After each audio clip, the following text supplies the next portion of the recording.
Hello, in this video, I'm going to show you how to create a discussion for your class. You can create discussions by using the left side menu where it says discussions, and you can go there and it will take you to all the discussions that you have created already for your course or create new ones, or you can just create your discussions in your courses too. I'm going to show you how to create it in your courses, where you basically going to click the plus on the courses that you want to put it in, on the modules that you want to put it in. So I'm going to create my plus sign. It will pop up this menu where I'm going to pick on the drop down menu the word discussion. And I can create a new one if you're making a new one. Or if you already created one and you want to use it, you can just pick one of the ones that you already created. So for this one, I'm gonna use the one that I already created. So to show you what you do. So let's say that this is my new discussion and we're gonna talk about summer. So I put that title and then it brought it to my module. As you can see, my module and my discussions are not published yet because I need to work on them. So what I'm going to do is just put the directions and all the information that I want my students to do. So as you can see, I created this. This is my template that I did before, but I still need to work on it and I'm going to edit. Every time you create something, it's going to show up like this and you will push the button edit. That way you can fix it. Since it is a discussion, you need to put directions in the box. And this is like a text where you, like a Word document where you can just put your text or pictures or videos. As you can see, I put over here my first line, think about your summer and the different things that you did. And I just put a picture. But I want the kids to really think about it. So I'm going to get rid of that picture that I put before and I'm going to add a video that they can watch. So I found a song that talks about summer and different activities they can do. So I'm going to delete this picture. You can just click on it and just delete it by going backspace. And I'm going to add the video that I found. The video that I found is a YouTube video. So as you can see, I don't have any button here. I used to have a button here for YouTube, but what you can do, it's you can go to YouTube and get the song that you want to, the link that you want to have. Like in this case, this is the one that I want to get. Just go back to your discussion and you can just put the link right there and it will automatically bring the video when you save it. So let's say that that's the link that I want to use. Hopefully it will work when I save it. Then after I want my kids to see the video, I'm going to put what I want them to do. So now I want you to share with the class. What was your favorite time during summer and why? So I want the students to do this.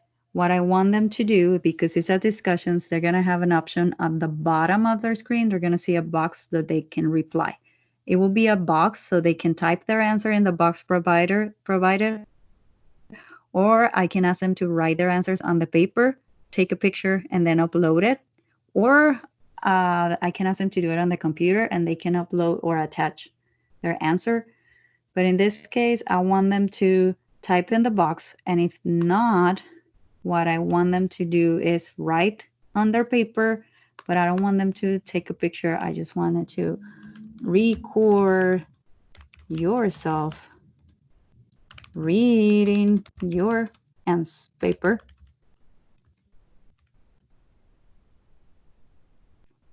And record yourself reading your paper. Let's leave it like that. And they will have that option on the discussion box. Okay, so this will be my discussion. These are the instructions. That's what I want them to do. I think that will be okay. It will be for all my sections. So you just have to make sure that you revise all the options that they give you as a teacher for the preference that you want your students. Like I said, I can click over here and let the other students reply to each other. Or I can even say this will be a graded assignment, but I don't want it to be graded right now. I can even put group discussion, and it's that only works if you already created your groups. Or you can even say put the dates when your assignment or discussion is going to be available or when do you want your discussion to be over to. So now I think it's ready. I think it will work. Let me save it before I publish it, just to make sure that the link from the video is going to work. So as you can see, just left the link there. Let's see if we can change it.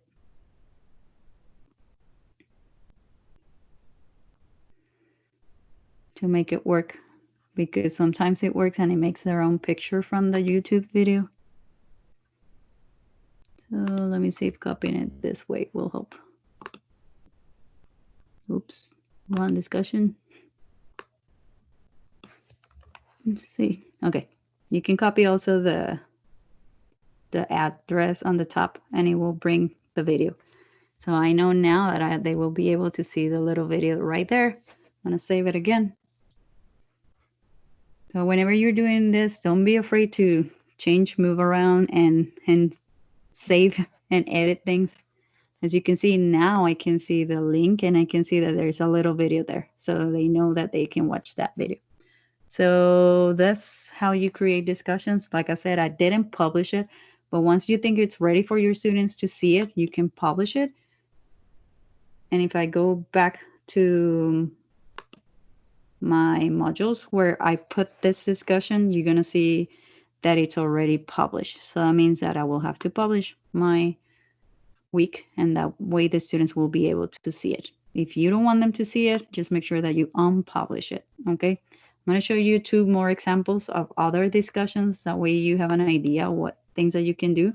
This is from another teacher in our district, and she's working on math for her second graders. And as you can see, this is a very simple one, but she put some sentence stems for her students. So that way the students are going to be able to copy the same sentence stems and just answer. And it's just talking about greater than and less than. And that's it. That's how it looks. It's just simple. You don't have to put a lot of information. You don't have to put a lot of things, but at least things are going to help the students to activate their prior knowledge and help them answer the questions that you are asking. Just think about your discussions as if they are your formative assessments, your quick assessments in the classrooms to know if the students understand the concepts and the skills. Another one, it's a math one too, but it's, as you can see, it's about using the Go Math book. You can copy pictures. You have your clip snipping tool in your computers. You can snip you can clip the pictures and just put them in your discussions too. And as you can see on this one, it's asking the students to use their journal to answer this question because they need to make pictures. And then it says that once they're done with their work in their journal, they have to answer replying by recording themselves. So just make sure that you show that to your students. And I'm going to show you with this one. When your students click on that reply, like I said, the word editor is going to show up. They don't necessarily have to type. They can also record themselves. So you have to show this to your students too. The play button that it's right over here, it's the ones that they are going to be able to use to record themselves. And as you can see, this is me right now. And you can show them how to do this. That you just basically going to click start. It's going to open the camera in their computers. They're going to be able to record themselves. And when they're done, they just click finish. They just put the title and save it, or they just leave it like that and save it. And that recording is going to go automatically to their post, and they can just do their reply. They can just post their reply and they will be done with it. So just make sure that you model that to your students too. But you can, like I said, they can answer by typing, or they can answer even by submitting assignments, or they can even answer by recording themselves. So that's how you make discussions. And think of your discussions as just quick assessments, formative assessments that you're going to be doing in your classroom to make sure that your students are learning the skills.